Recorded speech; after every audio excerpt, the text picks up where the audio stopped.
What's happening, folks? We are live on our Sunday call. It is it is July 2nd, 2017. Coming up on the 4th of July, 4th of July weekend, technically. And we have some talk about like sexual escalation and women and the shame that they get into, and even I guess the shame guys get into. But this is really interesting because last night I was out with one of our clients, and man, something that came about was that there were so many opportunities to get laid. Now, for myself, I don't really partake in the game, so to speak, anymore. But it's so obvious to see, and when I'm out that much, these opportunities just come. And so, and let me just step to this for a little bit. Guys, when you are out talking to people, and your life is about approaching women. This is a big thing. Nick Sparks actually brought this up to me the other day, and he's always been a guy that's been like the approach is hurting people and so on. And there's a big fad, or what do you want to call it, the last couple of years. But even prior to that, there were guys like myself or Nick or whatever that saw something wrong with this. If you go out and you do what you like to do and you're in a social area, so you have to still be in a social area, but you're doing what you like to do, people come to you. If you're somebody that it's first and foremost, if you're in a bar, if you're in a cafe, if you're in whatever venue you're meeting women, and you're only there to meet women, you will put off a vibe that works against you. You'll also get in your head in certain ways. So the number one thing is you're never going to beat the environment. You have to be a part of the environment. You have to be doing what people do. Now, I don't drink, and I haven't drank for, a long time. Most of my career when I was out in field talking to women and so on.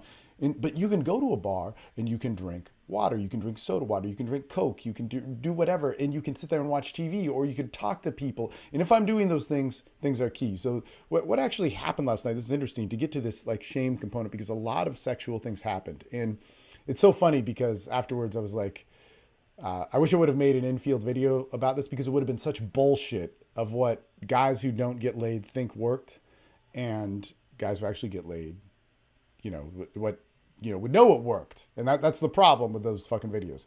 So anyway, there are these girls smoking cigars, and so I talked to them. I was like, man, what's up? Which is very, very cool. So in any case, I'm with my client, we're talking to him. And it's interesting, how he's kind of new at this, and doing very well in so many different ways, but how I have a conversation and how he has a conversation is much different. Again, it's like if you haven't been socializing all your life, your conversation skills with somebody are going to be this process or this strategy or something, or to do the technique and so on. And it's not just that. I really wanted to know. I was like, man, so what's up? Like, you guys are like, these alpha chicks. They're rugby players. They're like these badass girls that did all this stuff, and they're really young, and they had all this adventure, and they drank, they smoked cigars, they talked a lot of shit. They're like super athletes, right? They like when we were getting into like their athleticism, they're bad, and they were solid, man. They were solid, as I'll tell about later. So the thing is that, my client was basically like, hey, I'm going to go because this isn't going anywhere, and I want to work. I want to work. And we always get that. But this is a guy who's definitely put in the work. And that's one of the defaults that we go to when we're in a point of tension, because there was this conversation going. He didn't fully understand it. As soon as it split, this is another thing. This came up on our sex and relationships call on Thursday, and I don't want to, I'll share the topic, but I won't share the details about it. But somebody was like, hey, man, I'm going through a breakup, I'm going through a divorce, should I share that? And I was like, man, share all that shit. So basically, these girls are like 23, 24, and I go, no, man, I got 4 kids, and like the first, baby mama, 2 different baby mamas, like it isn't so good, and the next one's my wife, and then we do this, and I'm showing them pictures and all this stuff, and all of a sudden it switched. All of a sudden it switched. These young girls are basically, they tell me, they say, so what's the rule? Like, man, your wife is hot. Like, I want to fuck your wife, and da-da-da. So we get into their sexuality, and I start saying things like, well, I don't know. We don't have a rule. Our rule is that, we've experimented with a lot of stuff, but we don't. But basically, if I tell you the rules, you're going to go get her and stop talking to me. That's fucked up, man. And so they're talking about how attractive she was, and looking at all the different stuff, looking at the family, looking at all these things, looking at this situation that might not be PC, but that is what spawned it. That's what spawned it. And so then, man, all of a sudden it came out of nowhere. It's the funniest thing as they start I haven't cut my hair in a long time. They start touching my hair. They start touching my face, and they're both like all over me in this way. They're like, "Oh my God, look at this. I wonder what your face looks like." And I'm like, "Why don't you think about my face? What it looks like when I come, or what about your face? Like what?" And like we just got all into it and all this sort of shit, and we're going deep. We're going down the sexual rabbit hole. They really wanted to go there, and it just kind of fell into my lap. Right, and this is really so. Number one, this is how you should see approaches. Approaches should not be something where you just boom, boom, boom, boom, boom, get. What happened there is I saw an opportunity, two girls smoking a cigar, which was kind of cool. I smoke cigars, and I basically put myself in it to have the experience. It just so happened that they opened up to all this stuff. And one of the things that everybody says is like, so you just wait for people to come to you. You just let beautiful women pass you by. And I'm like, well, wait a minute. So we were on a street in Austin where there's a lot of bars. And here's the interesting thing. I'm like, so wait a minute. Let's say there's like 50 hot chicks in this bar, right? Actually, that's a lot. Probably 10. It's like 10 hot chicks in this bar. You're going to go and find them, right? You're going to go find them in this bar. But in the next bar, there's probably 10 more. The next bar, there's probably 10 more. And in the next bar, there's probably 10 more. If you keep going from bar to bar to bar to bar to bar to bar to find that, you are now making yourself a bitch. You're taking yourself out of your own experience and your own life to get that. Now, part of being good with women, and again, this is like the guys that get pussy, the guys that get laid, the guys that have been to the end zone, get what it means to chase. The guys that don't get laid, when they think about chasing, it's like lowering themselves or doing it. It's all distorted and fucked up. You know when to do that and not do that when you get the experience of having sex. So I'm like, look, so are you just going to go everywhere where there's just hot chicks and that's the only reason why to do it? No, man, fucking sit in one place. You sit in one place that has some traffic. They come to you. It just happens, right?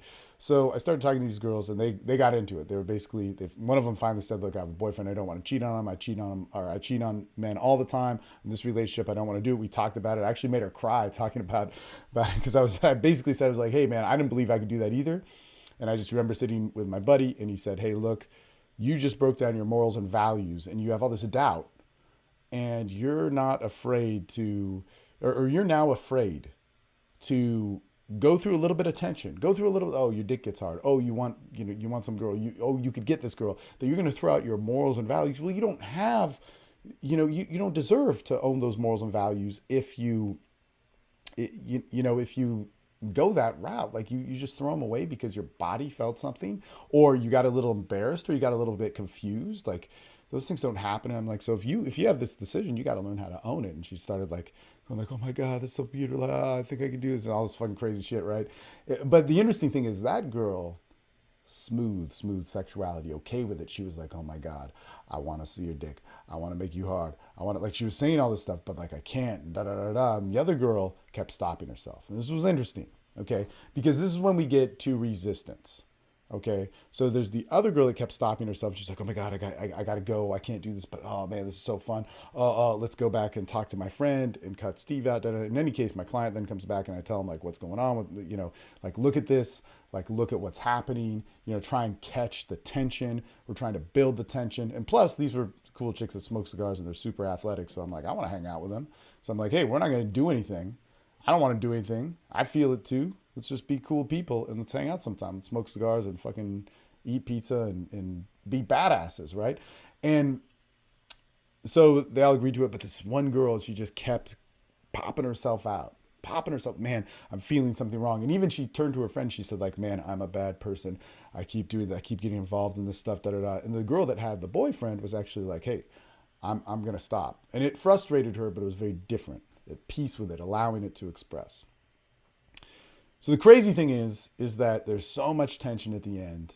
And I say, hey, you guys need to leave so this stops. Because if we're going to hang out, you guys need to get the fuck out of here, right? You guys got to go, right? And if not, if we don't hang out, we don't hang out. But if we are going to hang out, you guys got to get the fuck out of here. It's not serving any purpose. Like, get out. So they get up to leave, and then that takes a whole nother long thing, and they get all grabby, and then I'm like, hey, look, I'm not doing anything back. And then so they started grabbing me more. I started grabbing back. These girls were so solid, man. They were so fucking strong. It was crazy. It was badass. It was super, super cool. But the interesting thing is the one that had all this tension built up, right? That was basically like, like I can't do this. I can't, like, oh my God, okay, we need to go. Okay, we need to stop. I'm gonna do this. I'm gonna go home. We're gonna take a ride. We're gonna go eat. We're gonna have fun. We're gonna do that. And all this distraction from her sexuality. And I kept calling it out, and she refused to listen. The girl that had the boyfriend just kept coming back on me or whatever. So the thing is that when she was caught in that tension, my client then turned to her and started making out with her, which is probably not the best thing to do. But he started doing it because he saw it, he felt it, it was coming at her. Whereas with me, I was restraining all of that. And this is an important thing. People want to be able to feel sexuality. You need to let them feel it. And then sadly, people have all this guilt and shit caught up in their sexuality. They have all this like I'm doing something wrong. In fact, she had said that. And this is something which is going to happen over and over again to you. And this is why I say, don't make out in a bar. There's plenty of people that do that and they get laid. I've done that. Every pickup artist worth of salt has done that. But what's so much easier is if you let them have that tension and let them have that choice. And the other thing too was, like, if I were put in that position, I'm not gonna make out with anybody. That's not my goal or whatever. I really don't care. But you can feel the sexual tension. But one thing that I'm gonna say to them, if they're gonna do that, I'm gonna say, do you really want to do this? Because see, the problem is when women get carried away, or when you as a man get carried away, you think the situation happened to you, right? Let's take this back. Before my client starts making out with her, she is wanting to kiss him. She's wanting to make out with somebody. She's so sexually charged up, is like insane. And if she wants to act on it, I want to say, hey, do you want to do this? We don't have to do it, but you want to do it. I'm going to sit here and you make the choice. You make the choice. This is key, is that she makes the choice to act sexually rather than have sex done to her. Even though she's reciprocal in it, even though she played a part in it, a woman in that situation is always going to think that sex was done to her. When sex is done to you, it's easy to say, oh my God, I got carried away. This guy took advantage of me. Oh my God, there's all these fears that I thought would happen that are now coming true sexually, and blah, blah, blah, blah, blah. And this is why I say you don't push. You need to give the opportunity. And the other thing too that's so important is when people first meet you and you open, it's a feeling. It's not what you say. It's not what you do. It's not this technique. Nobody's thinking about that. They're like, oh, what's this weird guy talking to me? Okay, relax. Okay, I feel good. And whatever's said, we don't really literally remember all those things. And we might remember bits and pieces. But when people leave you, they also have to have a good feeling.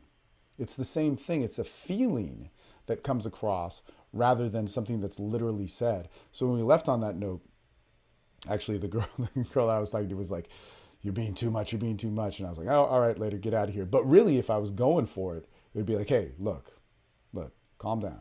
Fuck all that shit. They're being too much. We can stop. I just want to leave on a good note. And these are the kinds of things that you need to do to decompress that sexuality, to get rid or ease that shame or the confusion or all this stuff that wraps up around it, because it's almost as if sex was done to her, or being turned on was done to her, rather than her making a choice, her feeling good about it, her having an opportunity to leave. That choice is key. That's why it's one of the tipping points of rapport, right? Is that when somebody chooses to stay there, and it sounds weird, but if you've had the experience, you've been there. Girl wants to make out with you, or a girl does make out with you, she feels weird about it. So, oh my God, I got carried away. Hey, look, you want to be here. Do you want to be here or not? Because if you don't, you can go, or I can go, or whatever. But if you want to be here, let's be here and not bring all this other shit into it. You need to get her then to decide and go, oh, wait a minute. Yes, I do want to be here. And this is my action. It's not a literal thing. It's something that happens, but it's a switch, and it's a distinct moment in all of seduction that happens. If not, there's such a void that's open that, yeah, sure, she might go like, I did what I wanted. That can totally happen. But there's so much shit that we wrap around sex where it gets left out. I won't even go on to the rest of the night. But in that situation, there was so much that what was felt from it. There's so much in that tension. It's so much better to hold on. Anyway, long story short, afterwards I said, man, what I tell you about making out with people in bars, it's okay. You felt it. It's no big deal. It's an accomplishment. You might like it, but most likely now that girl's not going to call you back. Most likely now that girl is... it's like, when you don't know, you don't know. And I've done that many times, but you don't start a chain of seduction unless you can finish it. All right. Unless you can get sex, your dick, in her pussy, do not start a chain of escalation. If you don't have that, then it's tension. Build the tension. That will make her want to come to you. That will make her work harder at it. Sure, there's plenty of guys that get laid with making out and fucking hooking up in bars. But let me just tell you, from somebody who's done a lot of both, it's way easier when you hold on to that tension and you get things going. Why? Because there's no resistance. And number two, when you meet up, you can get that tension back just like that. Super easy. All right. So hopefully that's helpful. But this kind of comes into this dialogue of meeting women. Number one, approaching. You don't need to do it so much. You need to be doing what you want. You need to be talking to people. You don't need to get a win. You can get rejected. You can get turned down, for being you and putting yourself out there and saying, whatever it is, or you're attractive, or hey, I want to talk to you guys. What's up? You can bring up things that you think are disappointments, right? You can bring up the quote unquote black eyes of society. And in a way, it works for you. I mean, man, it gushed these chicks pretty hardcore. And then the other thing is that sexual tension is such an important tool when you are only using escalation. You're fighting with one hand tied behind your back. You are limiting yourself and limiting the human connection, the sexual connection, and you have and we've all done it, man, but you have a misinterpretation of what seduction is. And this is the big problem with guys who don't get laid, giving advice on how to get laid. You need to talk to dudes who have been to the end zone, who've lived a sexual life and know women for that and see the full spectrum, because there it's not so much a technique, it's a philosophy, it's a way, but you need to get on board. If you're always on a technique and you're not on board on that path, it's really easy to fuck that up and get lost. And that's where I see a lot of men. In any case, if you like all this, subscribe, click the free stuff link down below. There's a free men's group that we have, but more importantly, there's the free stuff links like the different PDFs and the different ways to get involved with what we're doing.